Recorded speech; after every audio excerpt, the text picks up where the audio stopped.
Hello friends. चलिए, तो आज जो है हम लोग पढ़ने वाले हैं linear equation in one variables. जो पिछले चैप्टर में हम लोग डिस्कस कर चुके हैं, पिछले क्लास में हम लोग डिस्कस कर रहे हैं द अलजेब्रिक इक्वेशन। तो अलजेब्रिक इक्वेशन एंड एक्सप्रेशन को डिस्कस कर चुके हैं। अब उसके बाद जो टॉपिक होता है वो होता है linear equation in one variable. ठीक है, वन वेरिएबल कहने का मतलब है कि सिर्फ और सिर्फ वन क्वांटिटीज अननोन होना चाहिए, या फिर वन वेरिएबल्स, यानी कि वेरिएबल्स जब हम पढ़े थे वेरिएबल्स और कांस्टेंट, अगले वीडियो में आप देख सकते हैं कि वेरिएबल्स वैसा नंबर को हम कहते हैं जो लेटर के फॉर्म में लिखा जाता है, जैसे एक्स वाई जेड। ठीक है, तो ये सारे के सारे नंबर जो लेटर के फॉर्म में लिखा जाता है उसको वेरिएबल्स कहते हैं। कांस्टेंट जो डिजिट के फॉर्म में लिखा जाता है उसको हम लोग कांस्टेंट कहते हैं। तो कहता है कि लीनियर इक्वेशन में क्या होगा, तो हम लोग पहले कुछ टर्म्स को जानेंगे। टर्मिनोलॉजी को जानने के लिए पहले हम कुछ डिफिनेशन को जानेंगे, ताकि हमारे आगे आने वाला जो प्रॉब्लम्स हो इजी हो सके। तो हम उस टर्म को जानने से पहले देखते हैं कि कौन सा टर्म्स पहले आता है। तो पहला जो टर्म्स आता है वो आता है इक्वेशन। इक्वेशन क्या होता है, तो इक्वेशन जो है इक्वलिटी को शो करता है। इक्वलिटी कहने मतलब कि बराबर की शो करता है, समानता शो करता है कि आरएचएस से बराबर होगा और एलएचएस भी बराबर होगा। यानी कि जब इसको सॉल्यूशन करेंगे, जो यहाँ पर 3x + 5 = 8 दिया, यानी कि इसको जब सॉल्व करेंगे तो 8 के इक्वल होगा। तो एक स्टेटमेंट होता है, एक कथन होता है कि आरएचएस जो है वो सोल्व करने के बाद एलएचएस के बराबर हो जाएगा। कहता कि स्टेटमेंट ऑफ इक्वलिटी। ठीक है, a statement of equality which involves one or more unknown quantities। एक स्टेटमेंट जो इक्वलिटी के बात करता हो और जिसमें एक या एक से अधिक अननोन या वेरिएबल्स क्वांटिटी मौजूद हो, तो उसको हम लोग कहते हैं लीनियर इक्वेशन कहते हैं। है जो यहाँ पर दिखाई दे रहा है 3x + 5 = 8, 9x + 3y, जो कि यहाँ पर 9x x वन वेरिएबल और y भी एक वन वेरिएबल, यानी कि टू वेरिएबल्स हो गया, जो 8 के इक्वल होने की बात करता है। 3x² = 7x + 9y²। यहाँ भी क्या हो गया, तो यहाँ पर वन वेरिएबल, यहाँ पर टू, यानी कि टू वेरिएबल्स हो गया। 3y वेरिएबल्स भी लिख सकते हैं। एग्जाम्पल में हम लिख सकते हैं 9x + 3y + 9z = 18। तो ये भी एक क्या हो गया, थ्री वेरिएबल्स हो गया।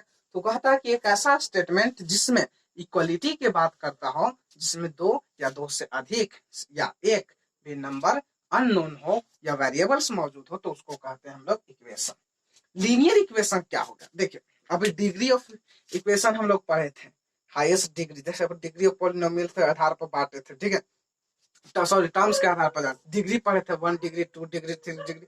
ऐसा नहीं अगर पढ़े होंगे तो आप वीडियो में देख लीजिए, नीचे दिया होगा डिस्क्रिप्शन, उसमें देख लीजिए। तो कहता है कि an equation, ठीक है, an equation whose degree of variables is 1 is called linear equation. वैसा इक्वेशन जिसका हाईएस्ट ठीक है, जिसका highest degree of one variables, एक वेरिएबल्स का हाईएस्ट डिग्री अगर जो है 1 होता है, तो हम उसको कहते हैं लीनियर इक्वेशन। जैसे यहाँ पर 3x + 9 = 27 दिखाई दे रहा, तो यहाँ पर x का वेरिएबल का पावर कितना होगा, 1 होगा। तो ये जो है लीनियर इक्वेशन है। ay + 7z + 11k, ये सारे के सारे जो है वेरिएबल्स का पावर क्या है, 1 है। यानी कि जिस इक्वेशन का हाईएस्ट पावर 1 होता है वेरिएबल्स का, उसी को हम लोग कहते हैं लीनियर इक्वेशन।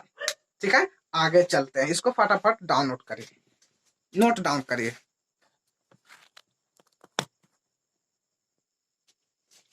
तो अब बात करने वाले कि linear equation in one variable. Linear equation in one variable क्या होता है, तो बात करते हैं। तो कहता है कि a linear equation having only one variable is called linear equation in one variable।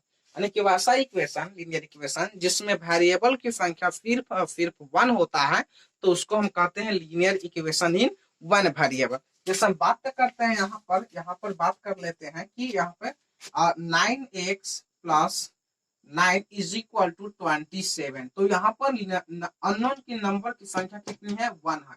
तो जिस लीनियर इक्वेशन में वेरिएबल्स की संख्या 1 होती है, तो उसको कहते हैं linear equation in one variable. यहाँ पर एक और एग्जांपल लेकर देख लेते हैं।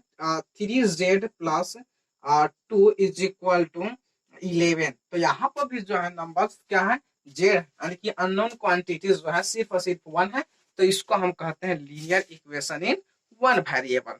आगे देखते हैं अब how to form a linear equation in one variable. How to form linear equation one variable को हम लोग कैसे फॉर्म करते हैं।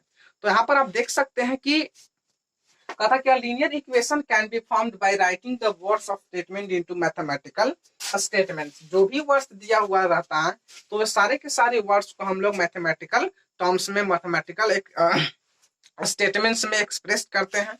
उसके बाद using the 4 operations and science, और जो 4 ऑपरेशंस है basically plus minus division multiplication और इक्वल का साइन, वो सारे के सारे कंबाइन करके हम लोग linear equation one variable solve करते हैं। हम कुछ इस पे एक क्वेश्चन देख लेते हैं कि किस तरह से हम लोग linear equation one variable form करते हैं। ठीक है, चलिए क्वेश्चन को देख लेते हैं। इसको फटाफट आप अपने कॉपी पर उतारें। ठीक है, चलिए तो हम लोग जो है इस क्वेश्चन को देख लेते हैं। क्या क्वेश्चन पढ़ लीजिए एक बार ध्यान से।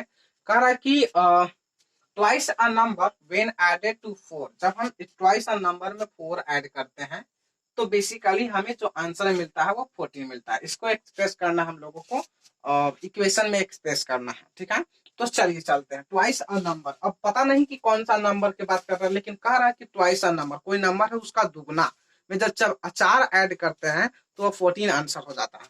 लेकिन आंसर आप लोगों को पता होगा कि सर 5 टू 10 और 10 और 4 14 डायरेक्ट हो जाएगा। लेकिन हमें इसको एक्सप्रेशन करना है, इसको एक्सप्रेस करना है किसमें, इक्वेशन में।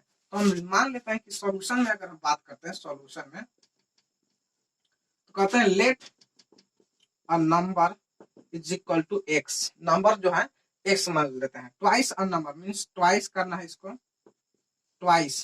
तो ट्वाइस करना है तो क्या होगा, 2 multiply x is equal to 2x। Adding 4, 4 का क्या करना है, ऐड करना है, एडिंग 4। तो 4 एडिंग करेंगे तो क्या हो जाएगा, 2x प्लस 4। तो इसमें ऐड करते हैं तो आंसर जो है 14 हो जाता है। तो यही जो है क्या हो जाएगा, इक्वेशन।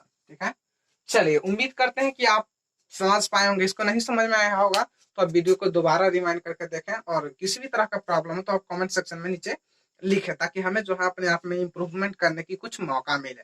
और हम उम्मीद करते हैं कि आप अभी तक जो चैनल को सब्सक्राइब नहीं किए हैं तो आप कृपया उसको चैनल को सब्सक्राइब कर लीजिए, बेल आइकन को दबा दीजिए, ताकि जो है किसी भी प्रकार का अगर अपडेट्स आता हो चैनल पे तो उसको आप जल्दी प्राप्त कर सकें। ठीक है, तब तक के लिए जो है हम आपसे अलविदा लेते हैं, और उम्मीद करते हैं कि अपने पढ़ाई जो है इस पैनिक सिचुएशन में, ठीक है, पैंडेमिक सिचुएशन में अपन अपने जारी कर रखेंगे। ठीक है, तो लाइक भी करना तो कर दीजिए, अनलाइक करना तो कर दीजिए, लेकिन करके जाइए। ठीक है, चलिए तब तक के लिए बाय बाय, टेक केयर। ठीक है, चलिए।